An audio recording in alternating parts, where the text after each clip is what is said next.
You're listening to Widowed AF with Rosie Gill-Moss and Lucinda Boast. We've invited some members of the world's most exclusive club to bravely share their stories. Join us for some honest conversations about living a different life, the crushing lows, the surprising highs, and everything in between. Please note this is a podcast about death. Carefully read the episode descriptions and be kind to yourself. But for now, welcome to our podcast. Let's begin. Hello, and welcome to episode 1 of Widowed AF. You're listening to Rosie Gill-Moss and Lucinda Boast, or Lulu. And we're going to be talking to you a little bit today about why we decided to set up this podcast. So, Lulu, what prompted you to want to be involved in this Widowed AF podcast? I think it's around changing the narrative about young widows, particularly for me. You know, I'm 6 years on and life is different now. I feel like I've stepped back into my life and I don't want to be defined by the widowhood label forever. And I know that you feel the same. Yeah, absolutely. We've moved forwards in our lives, haven't we? You know. Yeah, it's a very prescriptive word, widow. It conjures up, either the sort of, the shrouded in black for the rest of your life, very, very sad, lonely, or you're, the money grabbing harlot. There's not much in between, really, isn't? And I certainly didn't feel represented when Ben died at all. No. What kind of drove you to want to start a podcast, Rose? I think the major driving force for me was the shame around being widowed, because you become quite public property and it feels like everybody's got an opinion on how you live your life. And that in turn can lead you to feel a lot of shame. You can feel shame about, how they died. Could you have done anything? And then you start to feel shame about, laughing and, potentially falling in love again and rebuilding your life. And I really want to blow that shame out the water and sort of, shame, as I've learned through therapy and things, it doesn't survive in the light. So the more we talk, the more we are free, and the freer we are, the better lives we live. So that's essentially my driving force, really, is just this. Absolutely. And talking to, some of our friends who are widows and some amazing people who want to be interviewed and come on to join us on our podcast. And we're really excited to share their stories as well. A real mixture. And they're very brave to these people. Sorry, I'm talking over you. I do apologise. That's all right. Get there. Yes, sorry. Yeah. So some of these widows we've got coming on to talk to us, their stories are going to be quite difficult to listen to, particularly if you have been affected by similar stories. So we would advise that you read the description beforehand. We will do a little brief description in every intro as well. And perhaps if you are very early to being widowed, some of the dark humour you might not be at that stage yet. So, but feel free to revisit us. But I would just say listen with caution if you are very freshly widowed. Absolutely. Yes, dark humour is very much a part of our journey, even in the early days, just in terms of survival and getting us through, and forming bonds with other widows as well. I remember my family saying, doesn't it bring you down, spending time with other widows? Does it make you stuck in sadness? They just don't understand. We're actually a really fun bunch. Yeah, and it's all about finding people who are like you. And I can remember Googling in the very dark nights in those early days and weeks, and I stumbled across a group called the Hot Young Widows Club, which excellent name. And they were an American group of widows, and I'm still in touch with many of them. And they got me through some very dark nights. And it was through a lady I met through that group who put me in touch with WAY, which is Widowed and Young, and that's a UK-based group. And that's actually how Lulu and I met. It's how we met our tribe. As we refer to them, of widows. And you tend to start off and it's all very sad and very bleak, and then over time you sort of group off and find your people. And I think without these people, I don't know how I would have got through, certainly those very early weeks and months.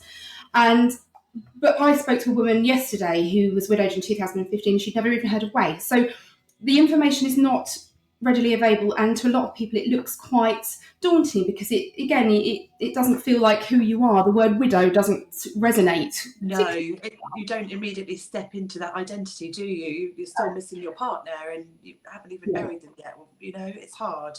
Yeah, and friends, the sort of pre-friends, as I refer to, all the muggles, they're very, they try very hard to understand, but until it happens to you, you can't possibly understand. And again, it's that having, you move on too soon, you move on too fast, you're not doing enough, you're doing too much. Everybody has an opinion on every aspect of your life. As I said earlier, you become quite public property, and this is just a way of really explaining to people who perhaps want to find out how to support their widowed friend what you can really do. I'll give you a spoiler, it is not flowers. And also for people who are widowed and don't feel like there's anybody they can turn to. And I feel like there's nothing that people can say to us here that we would judge or everything here. I hate this term, but it is a safe place to talk about these things and to talk about quite taboo subjects as well. We're going to talk about things that my mum probably doesn't want to listen to, but I think it's important that we do. Yeah, no, absolutely. I mean, my own story is kind of littered with things that are uncomfortable to talk about, but it really helps me to talk about them, and they might be shocking. The way that my husband died was very unconventional, strange and shocking, but it's my story and it's my reality, so I'm looking forward to sharing that, and I know that Rose is looking forward to talking about her husband too.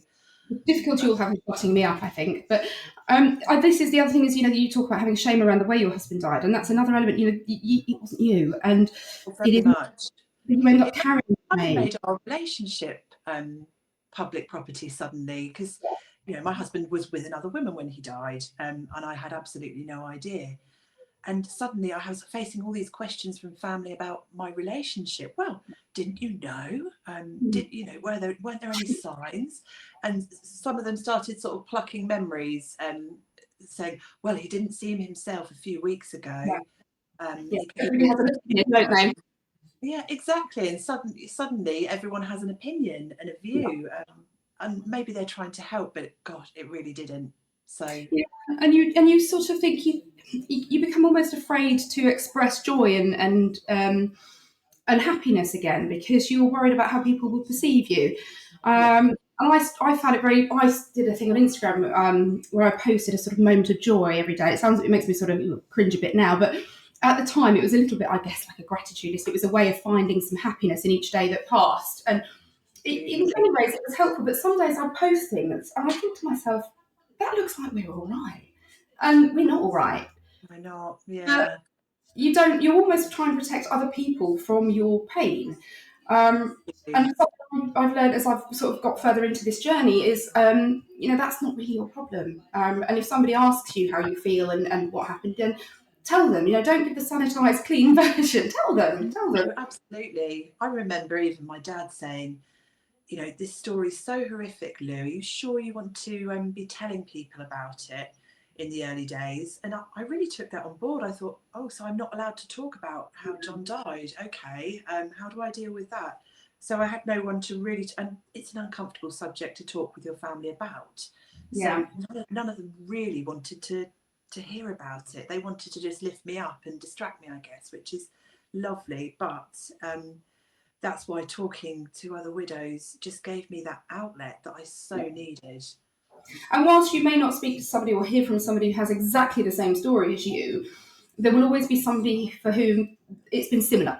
For me, my husband died very suddenly, as did yours.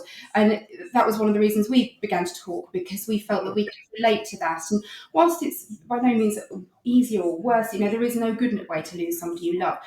You do have that sort of shock element, which is quite... there's less of us, I suppose, and we sort of united to talk about that side of thing. That's it. Knock on the door from the police. We experienced that, and then just kind of carrying on through that shock for our kids. Yeah.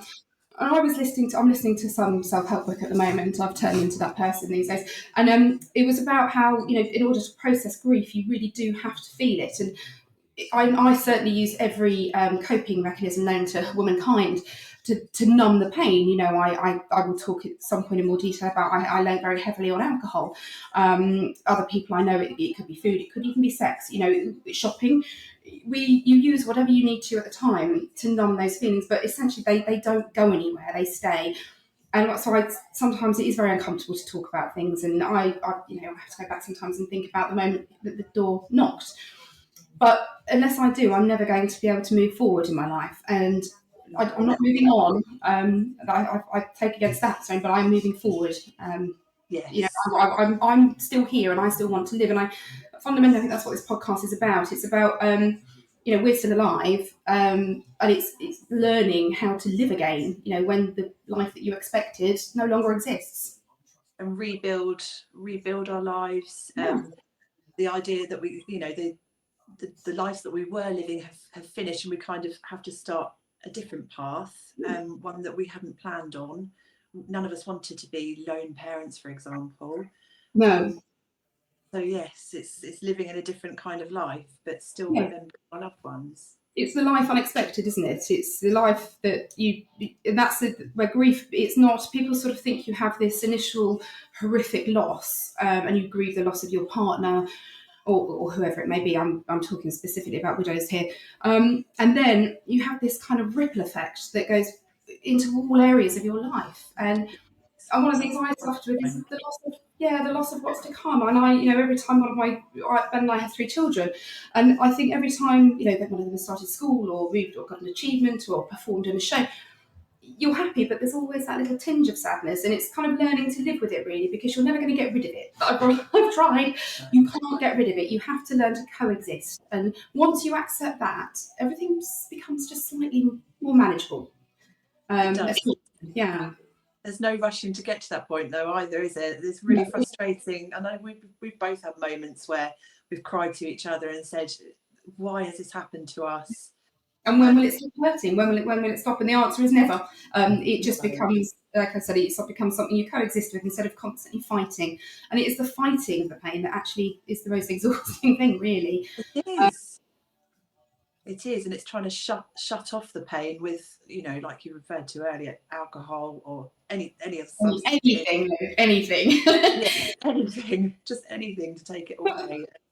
If you are, young-ish, chances are you will have small children, or you will have a job. You will have responsibilities, which, although you were granted some grace when your partner dies, it's not an indefinite leave. So at some point you have to go back into the world, and it is at that point that I think you begin to lock your feelings down. And I think even if you have just an outlet once a week, I'm a big advocate of counselling or a friend or something you can do that is just for you, where you are able to sit in your grief. I think that is a really important thing to do, because we are so invested in kind of creating a normal life again for our children, and you forget sometimes that actually what we've been through is pretty bloody huge.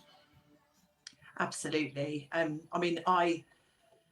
It was about 2 years for me before I developed symptoms of post-traumatic stress disorder, and they were really scary. And I thought, oh, come on, I'm 2 years down the line. Why is this happening? Why am I getting flashbacks? I couldn't concentrate at work. I was having nightmares, and I was having these kind of heart palpitations. And I sought therapy through my work occupational health provider, and I had a type of therapy which is trauma focused, called EMDR, which stands for eye movement desensitization and reprocessing. So the idea is you basically have to pull all of those really horrible, uncomfortable, ugly memories out of your head, discuss them, examine them in great detail with a therapist, and then kind of refile them back into your head again in the right place, so they're not in the way again of disturbing your day-to-day life. And it was a horrible, exhausting process. It really was, and I just felt shattered after every session, but it saved my life. And I mean, the other day, for example, an ambulance just sped past me on my way to work, and I had just a really similar but much smaller little kind of echoey feeling in my chest. So it's still there, and I don't think it ever fully goes away, but I can live with it now. It's more comfortable. So, it's like the sort of grumpy neighbour that you've got to put up with, isn't it? You can't get rid of them, so you've got to sort of get along and live together alongside each other. I can remember watching I will tell you in more detail, but my husband drowned. And I was watching a programme and they showed a drowned body, and it's something I've managed to avoid seeing for, I think this is about a year ago, maybe 4 years. And I rang Lulu, and who got me to kind of watch the Medium R stuff online, and it had a very instant reaction, actually, but it was good. I'm a big fan. But I find even in sort of talking therapy, we go back into quite difficult points, and, how does that make you feel? And, it's all very therapy talk, and you feel a bit daft doing it, really, but it does work. It does eventually. Eventually is the word. There's no quick fix, is there? That's the other thing. There really isn't a quick fix. But No. if you surround yourself with a good bunch of people and you learn to laugh at your situation, then you know what, it becomes a lot, I'm going to say an easier ride, but I think that might be pushing it. A less bumpy ride, a smoother, I don't know, I'm just rambling now. It really does. Less lonely, that's it, isn't it? Yes, absolutely. No one wants to, and it's a lonely journey, for me. When John died, suddenly I was a lone parent and I was stuck at home every evening. And I got into this awful habit of ordering takeaways. I didn't care about money. I was just spending money, throwing money at things. If my daughter wanted something, I'd just get it for her. Yeah. I wasn't really participating in my life. Yeah, exactly. Yeah, I can remember my boys being bought a Nintendo Switch, which was lovely, and it was a really kind gift. But at one point, my eldest son even said to me, "Mum, why is everybody buying us presents like it's a party?" And he's quite an astute child, but it becomes, you lose all track of your kind of parenting style, and you just become and I was disconnected, and but the it doesn't, in the grand scheme of things, the one thing I have seen is that doesn't really matter. I think so long as you are able to love your children if you have them, or you are surrounded by people that will pick you up when you need to be, then you will get through it, and you can rebuild your parenting. I'm a much better parent than I was 4 years ago, but they're all alive, they're all still alive, and they're loved. Yeah. And friends will make very grand promises to you that they very rarely fulfill, which is, a topic we will touch on. But I think, again, until it's affected them directly, which, God forbid, wish that on anybody, you can't really understand it. I apologised profusely to a friend who'd suffered a big bereavement when Ben died, and said, I'm so sorry, I wasn't there for you. And she said, how could you be? You had no idea. And this is it, I didn't know anybody else my age who was widowed. My parents had some friends, but I didn't. And so who do you talk to? And I think this is, again, I bang on about the peer support is absolutely crucial at this point, particularly the early part and all the way through. Yeah, it's so important. And I guess at one point I became quite selfish too. Friends went through struggles that weren't being widowed, but were also hard, and it's hard to kind of, but what about my pain, which just felt bigger than anything anybody else was going through. So I kind of just, and you feel so rejected, don't you? You feel so rejected by the world. You feel like the troll, nobody wants you around, you no longer go to night out with couples, and you can't do spontaneous girls' nights out because you've got children, and babysitters are expensive, and you may not have parents or family that can help. So there's sort of so many knock-on effects, and it can end up in such isolation. And I think isolation is where the scary stuff happens, and where your mind might take you on a dark place, to a dark place. So if the very least we do here is give you guys something to laugh about, or something to talk about, or make you feel a little bit less like these kind of freaks, these excluded, cast out by society freaks, because that's not what you are. You are worthy of being heard, and I hope that what we do here is give these people a voice and a chance to say how they've experienced being widowed, because every story is unique and every story is important. Absolutely. And I know that there's lots of friends and family and non-widows who are interested in listening to our podcast, which is wonderful.